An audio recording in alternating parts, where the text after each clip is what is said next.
بسم اللہ الرحمن الرحیم الحمد للہ وکفا والصلاة والسلام علی جمیع الانبیاء خصوصاً علی سیدنا و مولانا محمد المصطفیٰ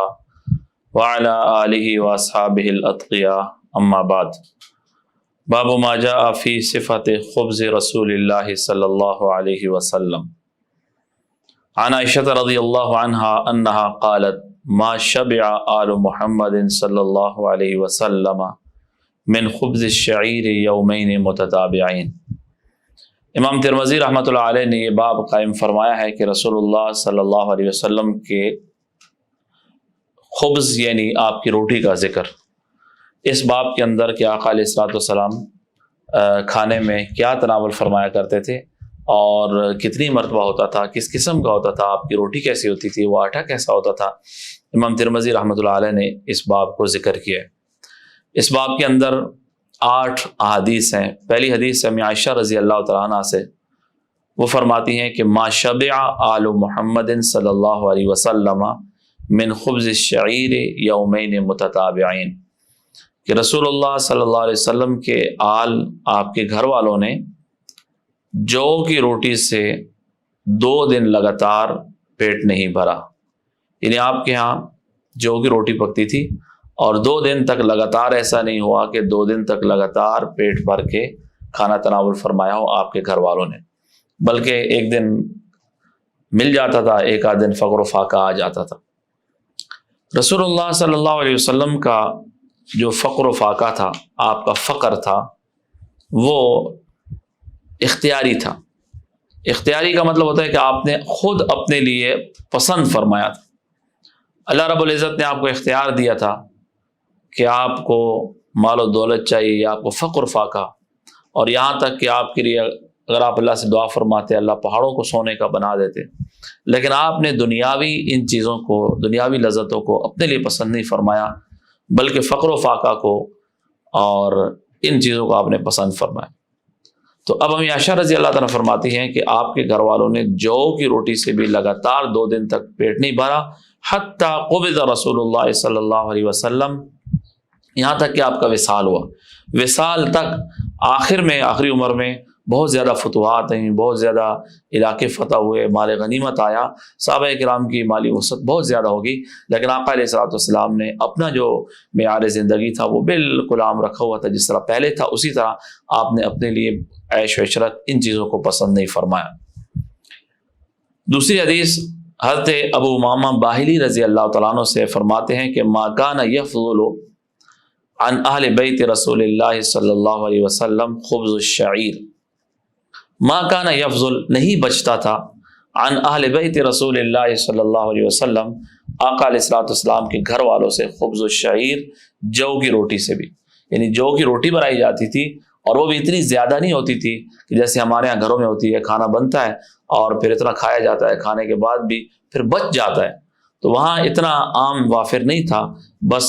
فقر و فاقہ چلتا تھا، کبھی بن گیا تو وہ بھی اتنا بنتا تھا کہ وہ ختم ہو جاتا تھا، جو کی روٹی بھی اتنی نہیں بچتی تھی۔ تیسری حدیث عبداللہ ابن عباس رضی اللہ تعالیٰ عنہ سے فرماتے ہیں کہ کان رسول اللہ صلی اللہ علیہ وسلم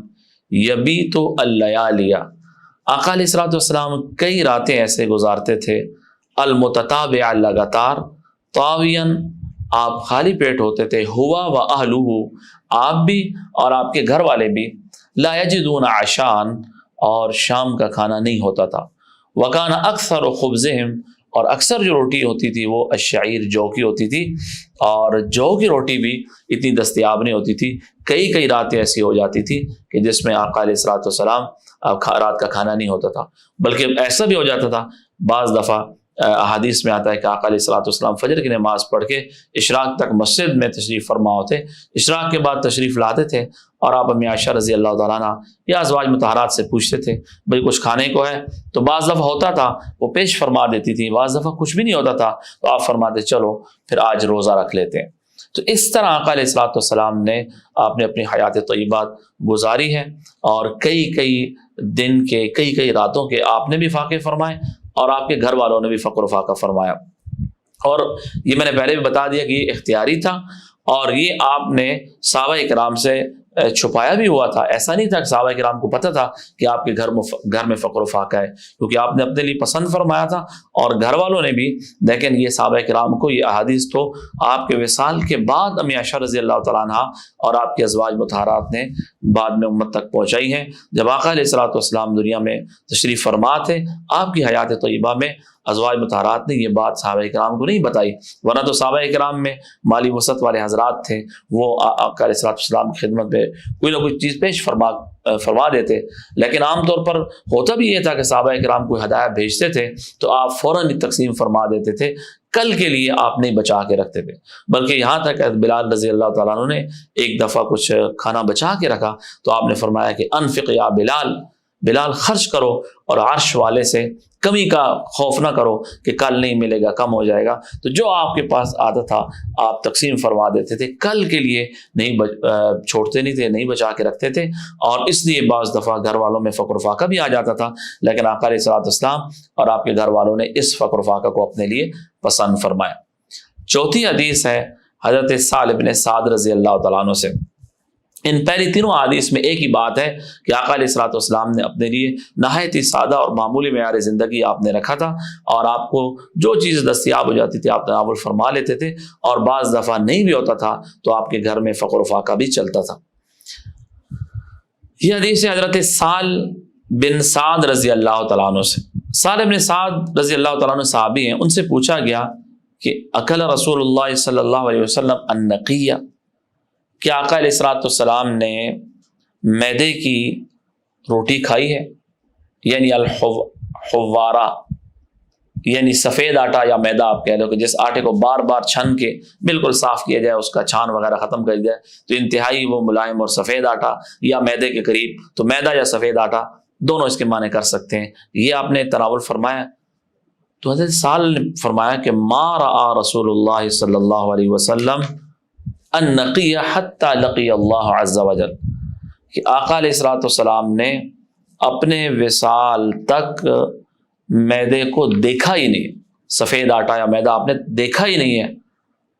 تو شاگرد نے پوچھا کہ حل کانت لکم مناخل علی عہد رسول اللہ صلی اللہ علیہ وسلم، کہ آقا علیہ الصلوۃ والسلام کے زمانے میں چھاننیاں ہوتی تھی کہ جس میں آٹے کو چھان کے اور سفید آٹا علیحدہ کیا جاتا تھا. تو انہوں نے فرمایا کہ ما کانت لنا مناخل، آقا علیہ السلام کے زمانے میں ہمارے پاس تو چھاننیاں تھی نہیں، ہم آٹا چھنتے ہی نہیں تھے، ایسے ہی بغیر چھنے ہوئے آٹے کی روٹی کھاتے تھے. تو شاگرد نے پوچھا کیف کنتم تصنعون بالشعیر، جو کے ساتھ آپ کیا کرتے تھے؟ چلو گندم کی روٹی تو انسان کھا لیتا ہے بغیر چھنے ہوئے، مشکل ہوتی تھوڑی وہ بھی، لیکن جو تو چھنا ہوا بھی کھانا مشکل ہے، اور بغیر چھنے ہوئے جو اس کا آٹا، اور اس کو کیسے تم کھاتے تھے؟ تو انہوں نے فرمایا کنا ننفخ، ہم اس کو ایسے پھونک مارتے تھے، فیطیر منہ ما طار، تو اوپر سے جو چھان وغیرہ جو اڑنا ہوتا اڑ جاتا، ثم نعجنہ، جو بچ جاتا تو اس کو ہم گوندھ لیتے.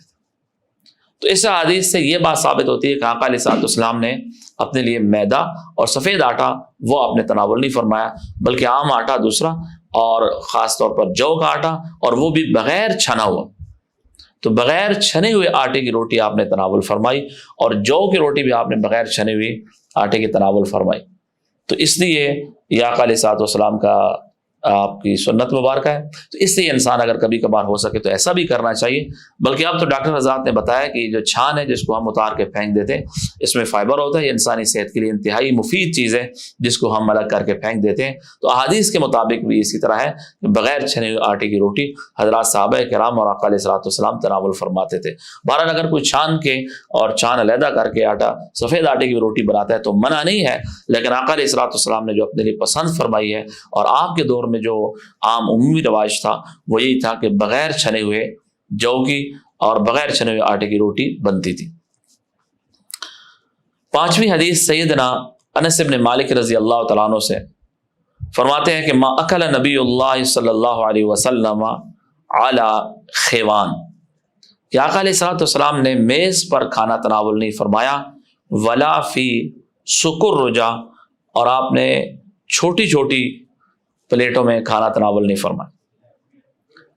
میز وغیرہ اس پر کھانا تناول نہیں فرمایا. آپ کے لیے زمانے میں عام طور پر میز پر لوگ نہیں کھانے کھاتے.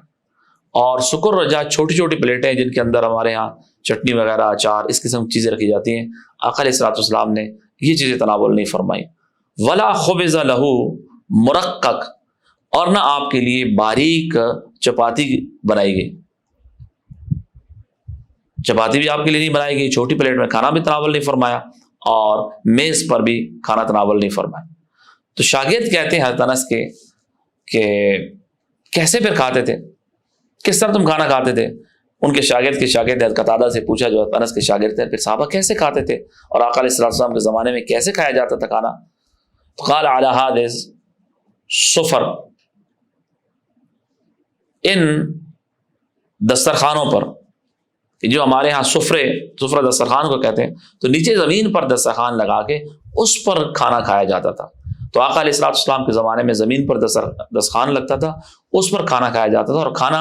عربوں کے ہاں بڑی پلیٹیں ہوتی ہیں جس کے اندر عام طور پر شوربے والا گوشت بنایا جاتا تھا، اور اس کے اندر روٹی کو کوٹ کے ڈالا جاتا ہے، چھوٹے چھوٹے ٹکڑے کر کے، اوپر سے سالن ڈالا جاتا ہے، اور پھر اوپر سے گوشت کے ٹکڑے رکھے جاتے ہیں، اور وہ ایک بہت ہی اعلیٰ کھانا ہے جو مہمان کے اکرام کے لیے بھی پیش کیا جاتا ہے، اور کئی افراد مل کے ایک ہی پلیٹ کے اندر اس کو کھاتے ہیں۔ یہ آقا علیہ الصلوۃ والسلام کے زمانے میں عمومی رواج تھا اس کا، تو اس لیے چھوٹی چھوٹی پلیٹوں میں جو ساتھ علیحدہ ہمارے یہاں کھایا جاتا ہے وہ بھی رواج نہیں تھا، اور چھوٹی چھوٹی پلیٹوں میں ساتھ جو ہمارے یہاں مختلف اور چیزیں رکھی جاتی ہیں، آقا علیہ الصلوۃ والسلام کے زمانے میں ایسا نہیں تھا۔ اسی طرح آپ کے لیے باریک روٹی نہیں بنائے گی، پتلی روٹی، بلکہ بغیر چھنے ہوئے آٹے کی روٹی آپ نے تناول فرمائی ہے۔ تو یہ چیزیں ایسی ہیں، اگر کوئی شخص آقا علیہ الصلوۃ والسلام کی اتباع کرتا ہے تو بہت اچھی بات ہے، لیکن اگر کوئی شخص کہتا ہے میں نیچے نہیں بیٹھتا یا نیچے نہیں بیٹھ سکتا، میز پر بھی کھانا کھاتا ہے، تو منع نہیں ہے میز پر بھی کھانا کھانا، لیکن یہ ہے کہ آقا علیہ الصلوۃ والسلام کا جو اصل طریقہ ہے، آپ کی سنت مبارکہ یہ ہے کہ انسان نیچے بیٹھ کر کھانا کھائے۔ اسی طرح بڑی پلیٹ کے اندر اکٹھے لوگ مل کے اس میں کھانا کھائیں۔ چھٹی حدیث ہے حضرت مسروق سے، مسروق تابعی ہیں، فرماتے ہیں کہ دخلت علی عائشہ، میں امی عائشہ کے پاس گیا، فدعت لی بطعام، تو امی عائشہ نے میرے لیے کھانا منگایا، وقالت، پھر امی عائشہ نے فرمایا کہ ما اشبع من طعام، میں جب بھی کھانا کھا کر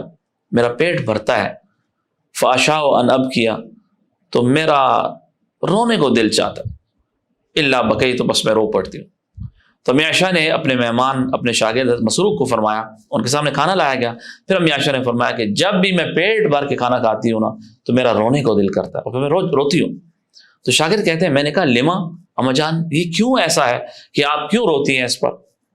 قال اذکر الحال التي فارق علیہا رسول اللہ صلی اللہ علیہ وسلم الدنیا، مجھے وہ وقت یاد آ جاتا ہے جب آقا علیہ الصلوۃ والسلام دنیا سے تشریف لے گئے تھے۔ واللہ، اللہ کی قسم، ما شبع من خبز ولا لحم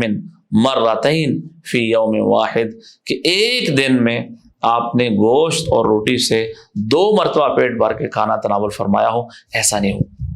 تو عائشہ رضی اللہ تعالیٰ عنہ نے قسم اٹھائی کہ ایسا نہیں ہوا کہ 2 وقت کا کھانا آپ نے دونوں وقت میں گوشت ہو اور روٹی ہو، اور آپ نے پہلے وقت بھی پیٹ بھر کے کھایا صبح کا اور شام کا بھی کھایا۔ تو یہ آقا علیہ الصلوۃ والسلام کا آپ کے حالات زندگی ہیں، اور آپ کا کھانا ایسا ہوتا تھا کہ جس میں لگاتار نہیں ہوتا تھا، کبھی تناول فرما لیا کبھی نہیں، اور بعض دفعہ پیٹ بھر کے بھی ہوتا تھا، لیکن عموماً آپ نے اپنے لیے ایسا پسند نہیں فرمایا۔ اگلی حدیث امی عائشہ رضی اللہ تعالیٰ عنہ سے فرماتی ہیں کہ ما شبع رسول اللہ صلی اللہ علیہ وسلم من خبز الشعیر مرتين یومین متتابعین حتی قبض، کہ آقا علیہ الصلوۃ والسلام نے جو کی روٹی سے بھی 2 دن لگاتار پیٹ نہیں بھرا، حتی قبض، یہاں تک کہ آپ کا وصال مبارک ہو گیا۔ تو آپ نے پوری حیات طیبہ میں 2 دن لگاتار جو کی روٹی سے بھی پیٹ نہیں بھرا۔ پچھلی حدیث میں کہ آپ نے ایک دن میں 2 ٹائم لگاتار پیٹ بھر کے کھانا تناول فرمایا ہو، اور دونوں ٹائم روٹی اور گوشت ہو، ایسا نہیں ہوا۔ اور اس میں کہ 2 دن لگاتار تو پیٹ بھر کے جو سے بھی آپ نے پیٹ بھر کے کھانا تناول نہیں فرمایا۔ آخری حدیث سیدنا انس بن مالک رضی اللہ تعالیٰ عنہ سے فرماتے ہیں کہ ما اکل رسول اللہ صلی اللہ علیہ وسلم علی خوان، رسول اللہ صلی اللہ علیہ وسلم نے میز پر کھانا تناول نہیں فرمایا، ولا اکل خبزا مرققا، اور نہ آپ نے کبھی باریک روٹی، چپاتی اور چھنے ہوئے آٹے کی روٹی تناول فرمائی، حتی ماتا، یہاں تک کہ آپ کا وصال مبارک ہوا۔ تو بغیر چھنے ہوئے آٹے کی روٹی تناول فرمانا اور زمین پر بیٹھ کر کھانا کھانا، اور اجتماعی طور پر آقا علیہ الصلوۃ والسلام نے حضرات صحابہ کرام کے ساتھ بیٹھ کر کھانا تناول فرمایا، اور وہ بھی لگاتار، ایسا نہیں ہوتا تھا کبھی آپ کو مل جاتا تھا آپ تناول فرما لیتے تھے، اور کبھی ایسا ہوتا تھا کہ کئی کئی دن تک فقر و فاقہ آ جاتا تھا. اور یہ فقر و فاقہ آقا علیہ الصلوۃ والسلام کا اختیاری تھا. آپ نے دعا فرمائی تھی کہ یا اللہ ہمارا جو رزق ہے وہ قوت عطا فرما، اللہم اجعل رزق آل محمد قوتا، قوت مقدر ضرورت ہمیں رزق عطا فرما. آپ نے اللہ سے اپنے لیے وسعت مانگی نہیں، اور کبھی کبھار جب وسعت ہو جاتی تھی تو آپ اس کو صدقہ فرما دیا کرتے تھے، اور آپ نے پیٹ بھرنے کو ناپسند فرمایا. حدیث میں آتا ہے کہ انسان کے لیے چند لقمے کافی ہیں جو اس کی پیٹھ کو سیدھا کر دیں. چند لقمے. فرمایا اگر کسی نے بہت زیادہ ہی کھانا ہے تو 3 حصے کر لے، ایک حصہ کھانے کا، ایک حصہ پانی کا، اور ایک حصہ سانس کا. تو آقا علیہ الصلوۃ والسلام نے پیٹ بھر کے کھانا پسند بھی نہیں فرمایا، اور اپنے لیے بھی بہت زیادہ تکلفات اور یہ چیزیں آپ نے پسند نہیں فرمائی. فقر و فاقہ کو اختیار کیا، اور آپ نے روزے کو اختیار کیا اپنے لیے. آپ مسلسل کثرت سے آپ روزے رکھتے تھے. ہر مہینے کی 13، 14، 15 تاریخ کو، ہر سوموار کو، ہر جمعرات کو آقا علیہ الصلوۃ والسلام روزے رکھتے تھے، اور کھانا لگاتار پیٹ بھر کے کھانا. آقا علیہ الصلوۃ والسلام نے ایسا نہیں فرمایا. کبھی کبھار ایک آدھ دن کھانا تناول فرما لیا، اگلے دن کھجوریں کھا لی، پھر فقر و فاقہ کر لیا یا روزہ آ گیا. یہ آقا علیہ الصلوۃ والسلام کی عادت مبارکہ تھی، اور آپ نے اپنے لیے وفات تک، اپنے وصال مبارک تک اسی کو پسند فرمایا. اس لیے ہمیں عائشہ رضی اللہ تعالیٰ عنہ ازواج مطہرات ان پر جب اللہ نے وسعتیں فرمائی تو یہ بعد میں اس پر آپ روتی تھی کہ ہمیں وہ حالت یاد آتی جس پر آقا علیہ الصلوۃ والسلام دنیا سے تشریف لے گئے. اور آپ نے اپنے لیے جو پسند فرمایا تھا، اور یہ آپ کا اختیاری تھا، آپ نے اللہ سے دعا بھی اسی بات کی فرمائی تھی. اور دوسری احادیث میں بھی آپ نے یہ فرمایا، صرف کھانے میں نہیں بلکہ کھانے سے ہٹ کر آپ نے رہن سہن میں، ہر چیز میں اپنے لیے سادگی کو اور ان چیزوں کو آپ نے پسند فرمایا. آپ نے فرمایا مالی ولد دنیا، مجھے دنیا سے کیا لینا دینا، میری مثال دنیا کی کراکب استظل تحت الشجرہ، ایسے جیسے ایک سوار ایک درخت کے نیچے آ کر تھوڑی دیر آرام کے لیے رک جائے، ثم راح فترکھا، اور پھر اسے چھوڑ کر آگے چلا جائے. تو آپ نے دنیا سے بقدر ضرورت نفع اٹھایا، اور پھر آپ اللہ کے ہاں تشریف لے گئے، اور اپنی امت کو بھی یہ بتایا. یہ سبق ہے ہمارے لیے ان روایات کے اندر کہ ہم ہر وقت اللہ کی کتنی نعمتیں ہیں، 3 وقت کا کھانا ہے، اور اللہ کی سب نعمتیں ہمارے پاس موجود ہیں، پھر بھی ہم ناشکری کی طرف مبتلا ہیں، اور ہم اپنے سے اوپر لوگوں کو دیکھتے ہیں کہ فلاں شخص تو میرے سے اوپر ہے، اس کے پاس تو یہ چیز ہے، میرے پاس یہ چیز نہیں ہے، فلاں کے پاس یہ چیز ہے، میرے پاس یہ چیز نہیں ہے. حالانکہ حدیث میں آتا ہے کہ انسان دنیاوی طور پر اپنے سے جو نیچے لوگ ہیں ان کو دیکھے کہ اللہ نے مجھے کیا وسعتیں عطا کی ہیں، فلاں کے پاس تو یہ بھی نہیں ہے. اس سے اللہ کے شکر کی کیفیت پیدا ہوتی ہے. اور جب انسان دنیا کے اعتبار سے جن لوگوں کو زیادہ مالی وسعت ہوئی ہے ان کی طرف دیکھتا ہے تو انسان کے اندر ناشکری پیدا ہوتی ہے. یار میرے پاس تو گاڑی نہیں ہے، فلاں کے پاس تو گاڑی ہے، یا میرے پاس تو ہلکی گاڑی ہے، اس کے پاس تو اچھی گاڑی ہے، میرے پاس چھوٹا گھر ہے، اس کا تو گھر بہت بڑا ہے. تو اس سے انسان کے اندر ناشکری کی کیفیت پیدا ہوتی ہے. اسی لیے انسان کو دنیا میں اللہ جس حال میں بھی رکھے اس کو اس پر راضی رہنا چاہیے، اور ہمیشہ ان لوگوں کو دیکھنا چاہیے جو دنیاوی اعتبار سے انسان سے کم ہے، اور یہ سمجھنا چاہیے کہ دنیا میرا مقصد نہیں ہے، یہاں میں عیش و عشرت کے لیے اور اپنے مزے کے لیے، انجوائے کرنے کے لیے نہیں آیا، بلکہ ایک امتحان ہے، اللہ کی طرف سے آزمائش ہے، اور میں اس آزمائش امتحان سے گزر رہا ہوں. اصل میری زندگی آخرت کی زندگی ہے، اصل نعمتیں آخرت کی ہیں، اور اصل مزے آخرت کے ہیں. دنیا کی ہر چیز عارضی ہے. جس انسان کا یہ ذہن بن جاتا ہے پھر وہ کسی چیز پر پریشان نہیں ہوتا. پھر فقر و فاقہ بھی آ جائے وہ خوش ہوتا ہے، اسے پتہ ہے یہ فقر و فاقہ ہے، عارضی ہے. پھر اگر مالی تنگی بھی آ جائے وہ کہتا ہے ٹھیک ہے عارضی ہے، چند روزہ زندگی گزر جائے گی. تو آقا علیہ الصلوۃ والسلام کی حیات طیبہ سے یہ ہمیں نظر آتا ہے کہ آقا علیہ الصلوۃ والسلام نے دنیا کو اپنا نصب العین اور اپنا مقصود نہیں بنایا، اور اپنی امت کو بھی اس بات کی تعلیم دی ہے عملی طور پر کہ انسان ہر وقت دنیا اور دنیاوی لذتیں اسی کو اپنا مقصود نہ بنائے. اگر اللہ نے وسعت دی ہے، اچھا کھانا کھائے کوئی آدمی، اچھا لباس پہنے، اچھی سواری استعمال کرے، کوئی اس پر پابندی نہیں ہے اور منع نہیں ہے. لیکن اگر کسی کے پاس نہیں ہے تو اس پر اللہ کی ناشکری نہ کرے، اللہ کا شکر ادا کرے. اللہ جس انسان کو جس حال میں رکھتے ہیں وہ اس کے لیے بہتر ہوتا ہے. دعا اللہ پاک ہم سب کو آخرت کی تیاری کرنے کی توفیق عطا فرمائے.